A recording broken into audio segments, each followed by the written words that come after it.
Human beings like to tell stories.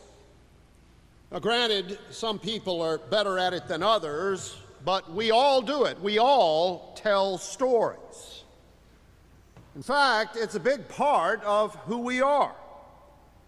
And the stories that we tell are probably more revealing of who we really are deep down inside than almost anything else we do. If you really want to know someone, listen to their stories. And by stories, I don't just mean tales of things that have happened to us or things that we have made up. I mean anything that we've seen or heard or read about wherever, and then want to pass along to someone else, because stories are the way that we communicate, and how we communicate something more than just the bare facts. And one of the interesting things about the stories we tell is that every time you tell a story, it changes. To paraphrase an ancient Greek philosopher, you can never tell the same story twice. Because no matter how many times you tell it, it's never exactly the same story. You may use slightly different words each time you tell the story, or you might put the emphasis on a different part of the story than you did before, all depending on just when it is, or why it is, or to whom you happen to be telling this particular story. All of which is to say nothing of the fact that the story that someone tells is never exactly the story that someone else hears. In fact, if you tell a story to a room full of people, every single person there is likely to hear a slightly different version of that one story. And if I were to ask all of you to write down what you remember of our gospel lesson this morning, a story that, after all, is one of the most familiar in Scripture, a story that we all know, still, I bet you anything, would have close to as many different versions of that one story as there are people here today. And because that's so, because stories, even stories that are written down, do change whenever they're told, stories that are told over and over again accumulate many layers of meaning. To borrow a musical term here, they gain overtones that are present in our memories of those stories, whether anyone else hears those particular overtones or not. And not surprisingly, this is especially true of biblical stories. Stories that have been told over and over again now for thousands of years, and many of which we ourselves have heard dozens of times, if not even more.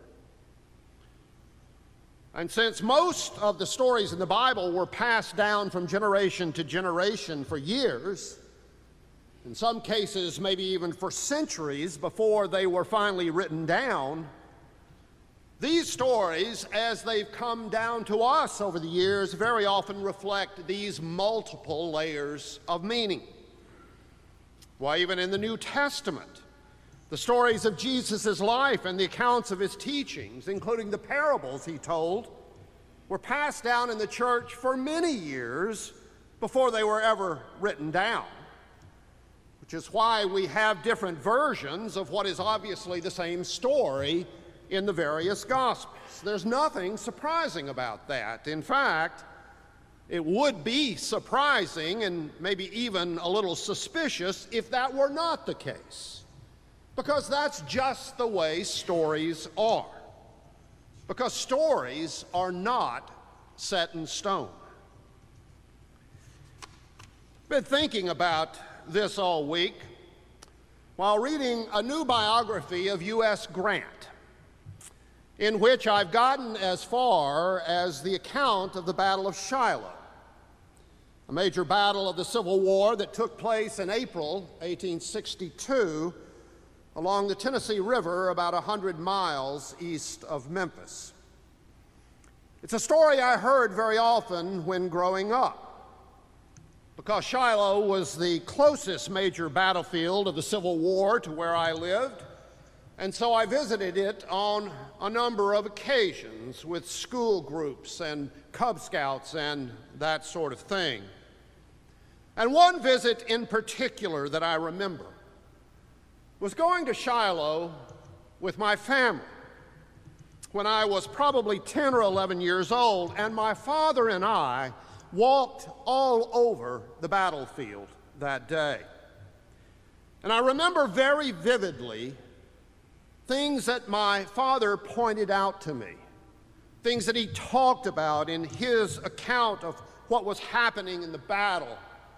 He pointed out the sunken road and the bloody pond and the place called the Hornet's Nest, all places that played an important role in the battle, places where more Americans died than in any other single battle in our nation's long history. And I remember my father telling me in particular about the death of the Confederate general on the first day of the battle, a man named Albert Sidney Johnston, who was killed that afternoon and who died because he'd been badly wounded, but no one could find the wound before he bled to death. He was replaced in command that day by a general named Beauregard, whose subsequent command of the battle left much to be desired, both according to my father and every other account of the battle I've ever read, including this new book. Beauregard was just another one of the Confederate generals my father held in complete and utter contempt, and for which he blamed not only the outcome of the war, but the fact that the war happened in the first place. And I was reading this book, and reading its account of the Battle of Shiloh, all of this stuff came back to me. All of these things that I had not thought about in years. These stories that my father had told me about Shiloh now 50-plus years ago. And what really struck me in thinking about all this is that I realized until just the other day, I had never really thought about why and how my father knew all this stuff. I mean, how did he know about the sunken pond and the bloody pond and the sunken road and the Hornet's Nest? I guess if you'd asked me, I would just have assumed that he must have read about it in a book at some point, and no doubt he did. But what had never occurred to me is that he probably had heard these stories about Shiloh, these stories about the sunken road and the bloody pond and all the rest from his grandfathers, both of whom fought at the Battle of Shiloh. And if not from them, since both of them died when he was only 9 or 10 years old, then probably from others in the family who had heard their stories about the Battle of Shiloh. And as I thought about this, and I thought about my father's account of this battle, and all that my father attached to the account of this battle, I realized that for him, these stories about Shiloh were more than just stories about one particular battle. They were, in a sense, for him, the story of the entire war. And even, for my father, the story of all of human history, which in a strange sort of way was simply the story of the Battle of Shiloh writ large.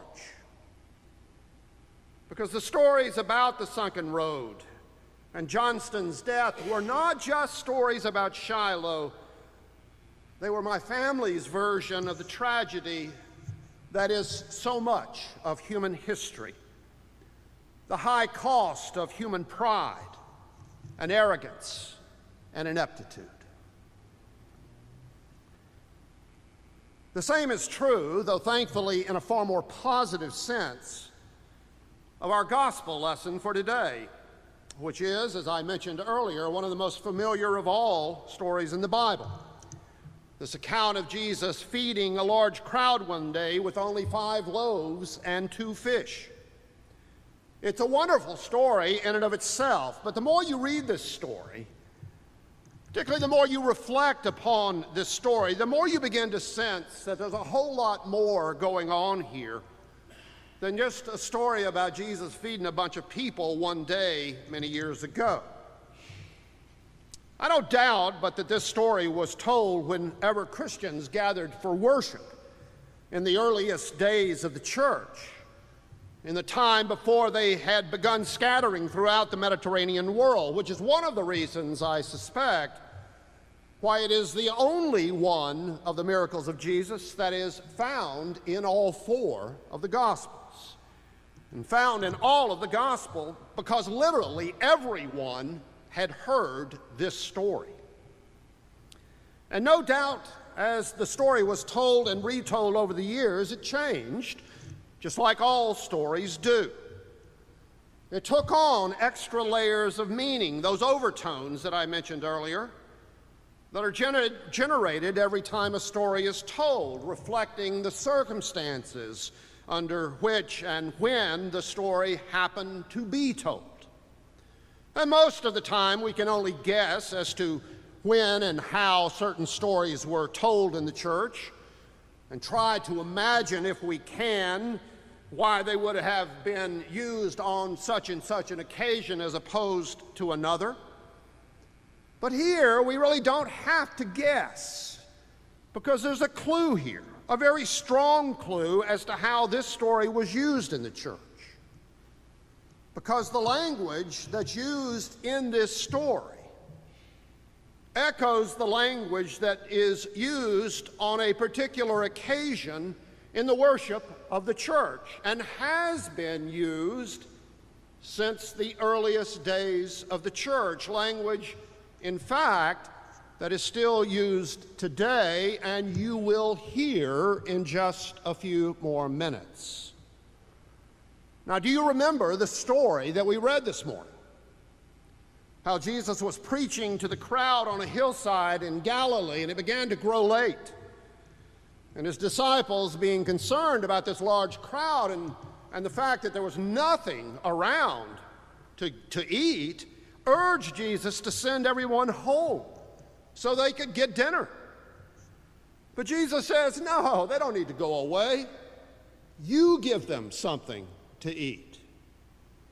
To which the astonished disciples responded, we don't have anything. All we've got is 5 loaves and 2 fish. And then Matthew tells us that Jesus, taking the loaves, looked up to heaven and blessed and broke them and gave them to them. He blessed and broke the bread and gave it to them. Does that sound familiar to you? Like maybe you've heard those words before? It's the language, of course, of the Lord's Supper. But how did the language of the Lord's Supper find its way into Matthew's account of this story? No one knows, but one cannot help but think that this story must have been told over and over again at the Lord's Supper, until slowly but surely everyone's memory of the story included the language of the Lord's Supper itself. Because that's what stories do. Which is why, for us, like those early Christians who told this story over and over again, it's a lot more than just an account of an incident that took place years ago on a hillside in Galilee. It's a story that continues to take place and unfold among us here even today. For it is both the story of a miracle that happened long ago and the story of a miracle that continues to happen among us even still. A miracle that happens every time someone says, "No, we can't do that. We don't have enough." And someone replies, "Oh, yes, we can." In that sure faith that the Lord will provide, as the Lord has done time after time. And how do we know that? How do we know that the Lord provides? Because that story has been told us over and over again. In the name of the Father, and of the Son, and of the Holy Spirit, to whom be all glory and honor, now and forever.